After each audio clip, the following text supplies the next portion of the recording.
வணக்கம். சிவகார்த்திகேயன் நடிப்பில் உருவாகும் பராசக்தி திரைப்படம் வெளியீட்டிற்கு முன்பே பல சட்ட சிக்கல்களை சந்திக்கும் என எதிர்பார்க்கப்படுகிறது. இந்த திரைப்படம் அதன் தலைப்பு மற்றும் கதைக்களம் தொடர்பான பல்வேறு சர்ச்சைகளில் சிக்கியுள்ளது. இது இந்திய திரைப்படத் துறையில் காப்புரிமை மற்றும் வர்த்தக முத்திரை சட்டங்களின் முக்கியத்துவத்தை மீண்டும் ஒருமுறை எடுத்துக்காட்டுகிறது. ஜனவரி 10, 2026 அன்று வெளியாகவுள்ள இந்த படம் தலைப்பு மற்றும் கதைக்களம் தொடர்பான சர்ச்சைகளில் சிக்கியுள்ளது.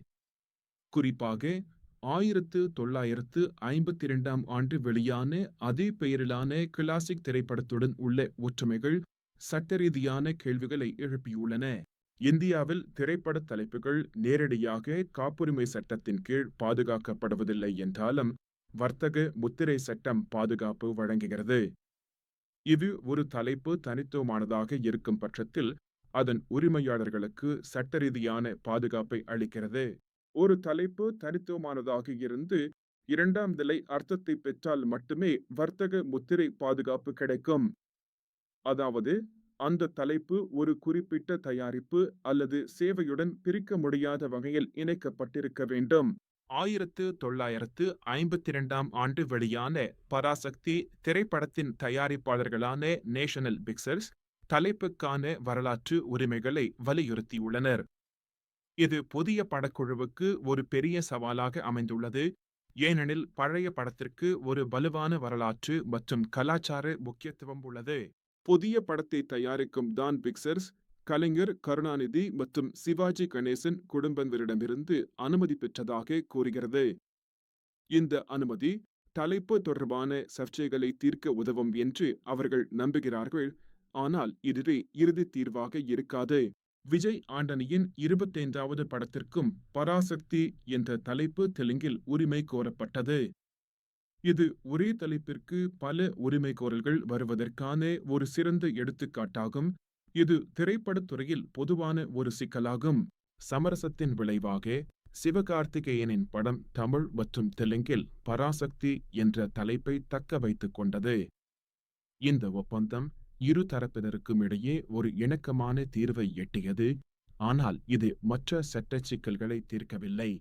விஜய் ஆண்டனியின் படம் இந்தி, கன்னடம் மற்றும் மலையாளத்தில் அதே தலைப்பை பயன்படுத்த ஒப்புக்கொள்ளப்பட்டது.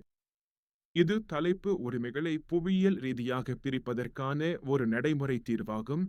இது பல மொழி திரைப்படங்களுக்கு பொருந்தும். முதலாவதாக, புதிய படத்தின் கதை, திரைக்கதை, இசை அல்லது பிற படைப்பு கூறுகள் 1952ஆம் ஆண்டு படத்திலிருந்து கணிசமாக கடன் வாங்கப்பட்டிருந்தால் காப்புரிமை மீறல் ஏற்படலாம். இது இந்திய காப்புரிமை சட்டம் 1957 இன் கீழ் கடுமையான விளைவுகளை ஏற்படுத்தும்.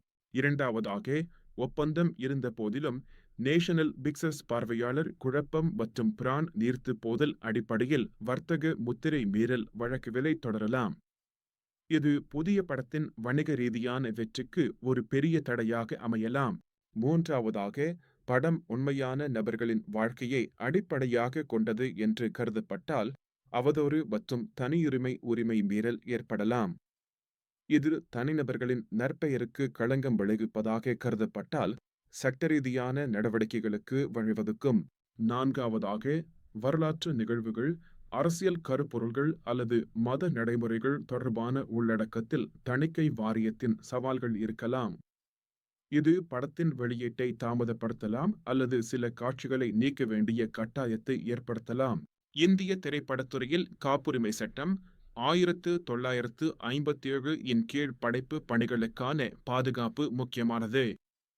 இது எழுத்தாளர்கள், இயக்குநர்கள், இசையமைப்பாளர்கள் மற்றும் பிற கலைஞர்களின் உரிமைகளை பாதுகாக்கிறது.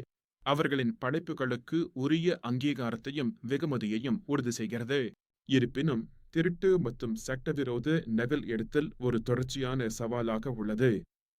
இது திரைப்பட தயாரிப்பாளர்களுக்கு பெரும் நிதி இழப்பை ஏற்படுத்துகிறது மற்றும் படைப்புத் துறையின் வளர்ச்சிக்கு தடையாக உள்ளது.